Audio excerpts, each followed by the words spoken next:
Hello everybody, my name is Coolblue and I'm bringing out this video of me playing a board game, or talking about a board game, and today we're going to be talking about For Northwood, not for Norwood like I keep saying, but For Northwood, N-O-R-T-H, and I'm going to go ahead and start up the music in the background, and there we go, got our music. And as far as this game goes, this is a solo trick-taking game. It's where your goal is to basically play a few hands and try to win tricks and try to win books equal to what the target is, and then if you can do that, if you can achieve that, then you win the game. So I'm going to explain the game very briefly, but I'm not going to do a full teach. And the reason I'm going to explain the game very briefly is because before I do the review, I want to make sure we have a generic idea of how the game works. So first thing you're going to do during the flow of play is you're going to draw 8 cards, 2, 3, 4, 5, 6, 7, 8 from the deck. The deck has cards that go in 4 suits, and those suits are flowers, eyes, claws, and leaves. The numbers go from 1 to 8, with 8 being the highest, 1 being the lowest, and the trump suit, because when you're playing trick-taking games, there's always a trump suit. The trump suit will vary depending on which location you're visiting. And also the number of books that you want to win, or number of tricks that you want to win, will be based on which location you're visiting. So let's say hypothetically I'm going to visit the Queen of Eyes here at this location, which this is completely random as far as which leaders where. But let's say I'm going to visit the Queen of Eyes, so I'm going to throw my hand out here. And if you want to see a full playthrough with this, I do have 2 playthroughs, one doing the campaign and one doing the first mission of the campaign, and one doing just like a generic advanced playthrough. But let's say I'm going for the Queen of Eyes, so what's going to happen is I'm going to play against the game, so I need to win 3, and I need to win exactly 3. And I also have these allies here that give me superpowers, which I'll explain later, but for the first game I'm going to ignore them completely. So first we're going to flip a card, and because they led with eyes, I must play an eyes card. So I want to win this one, because I want to win 3. And I'm gonna play it there. So when I win a set, I put it on the winning side, the score side, which is this side. This is the discard. So I put it over here if I lose. So next card comes up. So 3. I have to play an eyes because I have to match the suit that they played. A 1 is less than 3, so I lost that one, so it goes over there. This one's a 6. I have leaves, so I had to play these ones. So there you go. This one's a 1 of claws. I can win it with a 2, so I will. 2 is higher than 1. This one's flowers. It's a 6. I can play a 6 here. It's the only one I had, but I do win that one. So now I want to lose everything else. I want to purposely lose everything else because I won exactly 3 and I have 3 currently. So next one comes up. I have to play a claws, and thankfully it's lower. Next one comes up. That's unfortunate. So unfortunately I have to play leaves, and I only have leaves left. So I end up winning this one, which could be good, but it's also not great because it's not good. And then the last one comes up. It's a 3. I can play a card that does not match the set if I do not have cards matching that suit, but unless it's a trump, which in this case will be eyes, unless it's a trump card, or unless it's from the trumping suit, I don't win. So in this case, yes, 5 is higher than 3, but because it does not match the same suit, it doesn't matter, and because it's not the trump, it definitely doesn't matter, so it goes into the discard. So I did lose that one. But at the playthrough ends when I run out of cards in my hand, or if the deck runs out during that particular visit. And in this case, once that's done, we evaluate. I have scored 1, 2, 3, 4 points. The level told me I had to score 3, so therefore I do not win that one. So I effectively lose. So I flip it face down, throw this ruler out of the game, and then I continue playing. I shuffle up and I continue playing. So I'll do another playthrough to explain the leaders, or the allies, which are these 4 here. Which this game revolves around the allies, giving you the ability to do different stuff, different things. And then I'll finally explain the rest of the game while also talking about my feel of the game, give my actual review. Like I said, it's not intended to be a full teach, but I kind of have to teach just at least a little bit, especially for people who don't know how to play trick-taking games, or may not know how to play trick-taking games. So I'm going to do a 1, 2, 3, 4, 5, 6, 7, 8. So for the allies are really useful. The game revolves around allies. Allies give me the ability to tap them, to use their ability printed on their card. And that ability will let me do things like draw more cards, discard cards, do other fun stuff. And I can only use 1 per play, as in during the playthrough, I can use each one of these once, but after the playthrough's over, they all refresh, and then I can use them again for the next visit or for the next round that I play. So in this case, I got 8 cards, so let's go ahead and sort these out.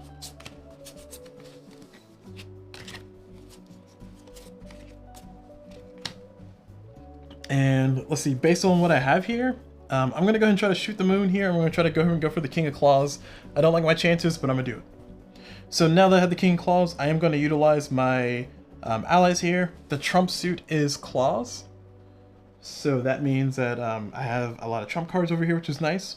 And then I might be able to do some cool stuff with it maneuvering-wise, but we'll see. So first card comes out, 6. Off to a good start. I got the first victory. Next card comes out. I do not have a card matching the suit.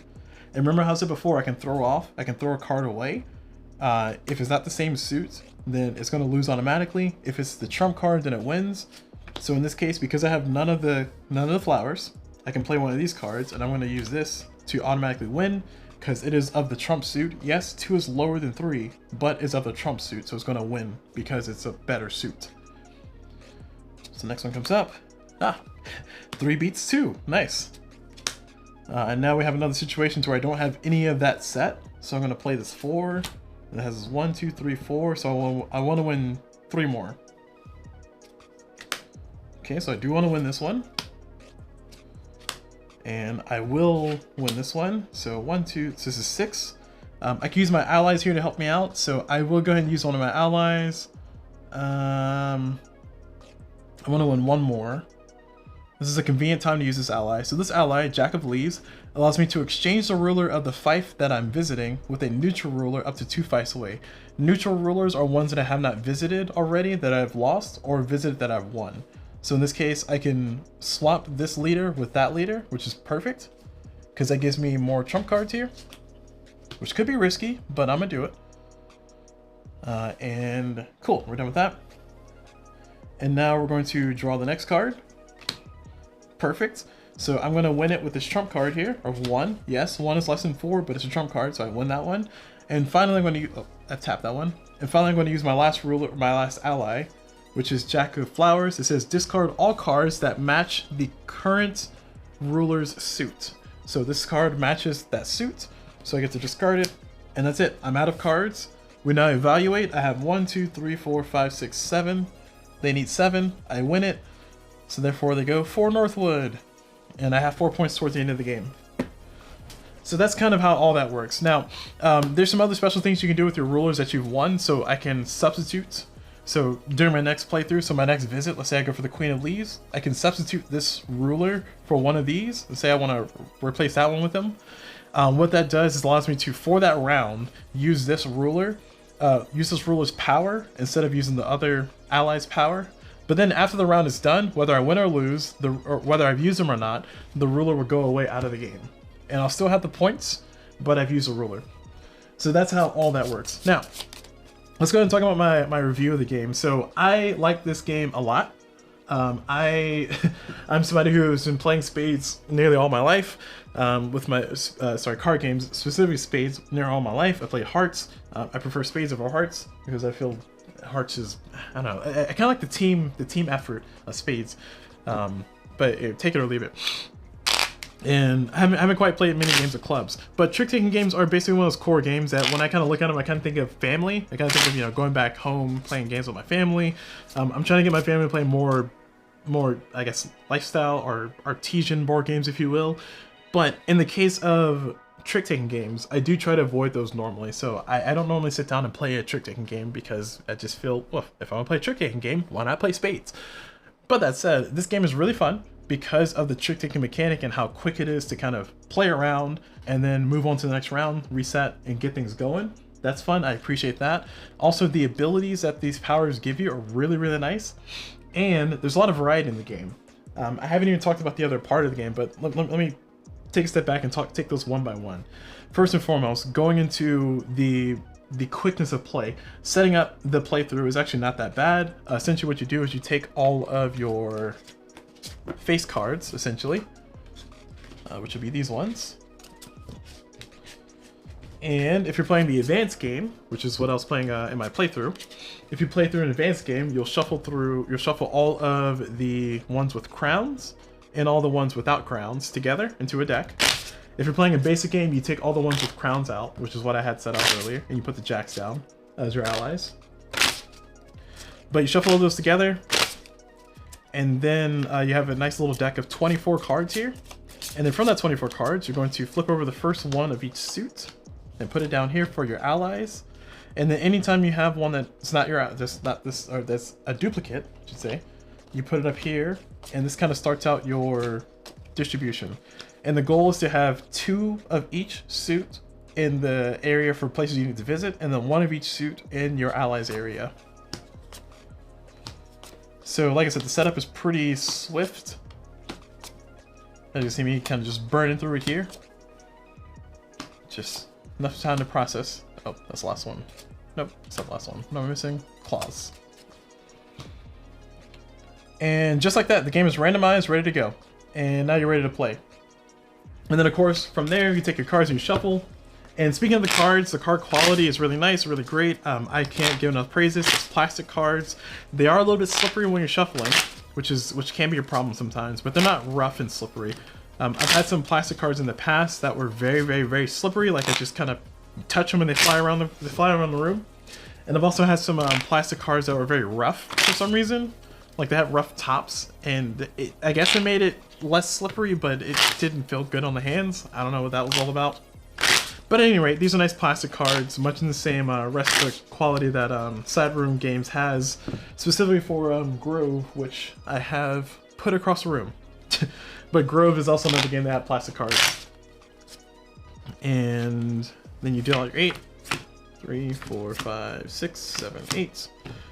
And then you're off to the game. You're off to the races here.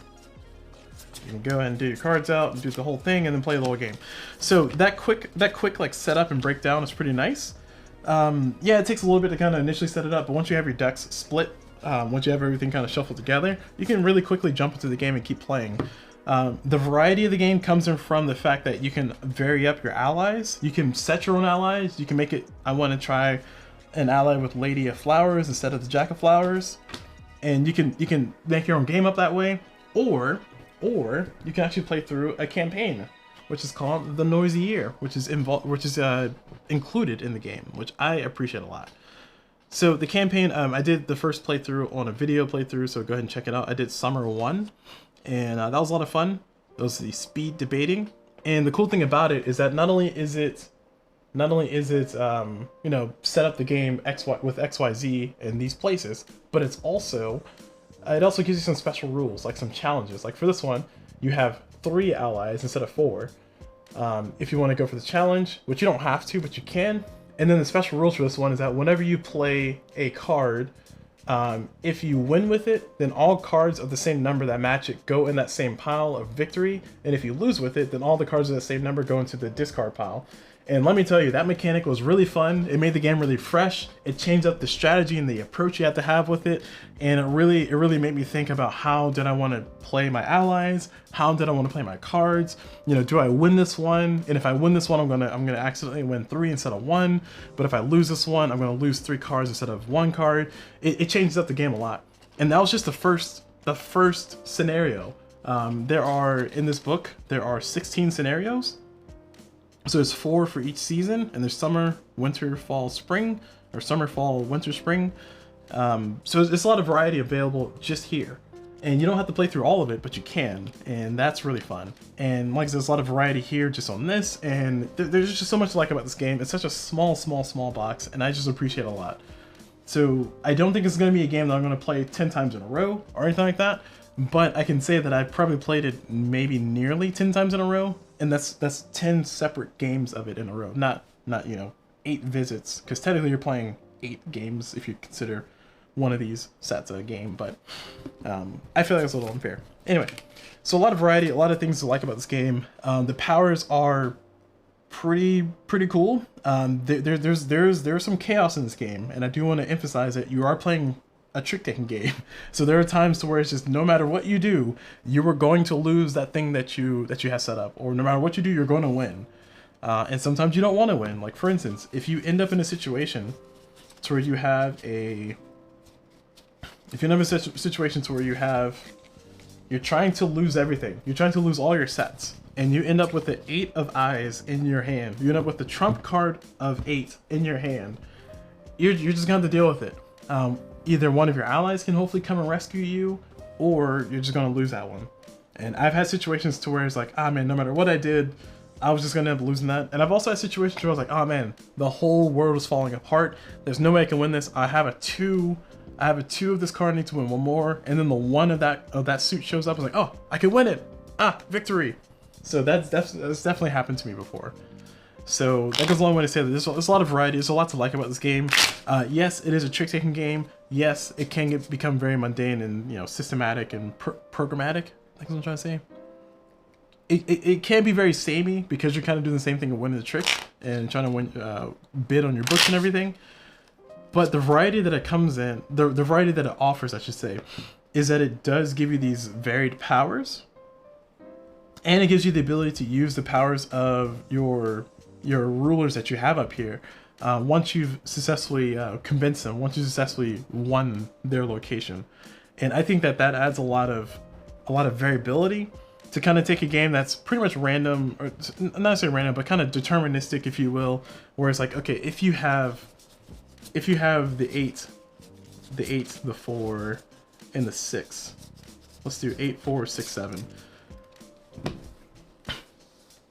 If I have this plus these other 4 cards, I don't care what these are, then there's a very high chance that you're going to win all 4 of these. And I say, well, it's not very high, but it's a pretty high chance you're going to win all 4 of these. And on this situation, there is, I'm guaranteed to win 3 of these because the trump card is eyes, and I have the 8, 7, 6 of those. So, and it's only 1 of each number. So I'm definitely going to win these 3. Like, there's nothing going to stop me from winning these 3. I could possibly win this one, and I could possibly win this one here. And that's kind of deterministic. There's also a thing that was just brought up in the chat here, which is there's also a little bit of a, how do you say, it can be rough sometimes in some locations because you're ultimately trying to go for a score of 20, because 20 is a perfect score. 18 is a 2nd place, and then 16 is a 3rd place. But because you're trying to get 20 points, and 20 points is winning every single location, whereas 16 points is losing some locations. And when I say that, I mean you can lose these 3 locations and still get 16 points if you win everything else, because this location's worth 1, this one's worth 1, this one's worth 2. But with that said, and I don't know if they went in the right place, so that's fine. But with that said, if you lose either of these locations, then you automatically are only able to get 16 points. And then if you lose either of these locations and then you lose one of these other ones, then you won't be able to get bronze. You won't be able to get a score. So that's kind of rough. There have been situations to where it's like that happened and I just reset the game because it's like, oh, well, I'm not going to get a trophy, so might as well just start over. But for my playthroughs, I definitely continue playing through if that happened. But I can definitely say that when you're playing solo, going through all that trouble, especially if you worked really hard to get this and get all these other ones, and then you lose this one and you also lose that one, that can be a big pain. So the game does have a little bit of unforgivingness, but because the game is so simple, so small, and so quick to set up, it is a little bit it's easy to forgive. Because at some point you can make the arguments like, well, I'm playing a solo game, I'm just gonna undo and say I did this instead. So that's available. Take that how you will. But it is an important thing to point out, if I had to give this game any criticism. Also, another criticism I had to give the game too is that, yes, I do love the plastic cards, but with plastic cards, as with all plastic cards, there will be some wear and tear on the cards eventually. So the back of this card, for instance, is not as worn as that card. It's just kind of the nature of the cards to get scratched up and the colors will come off. Like this one, for instance, I might be able to memorize if I see that back, then it's that number. That can be a problem.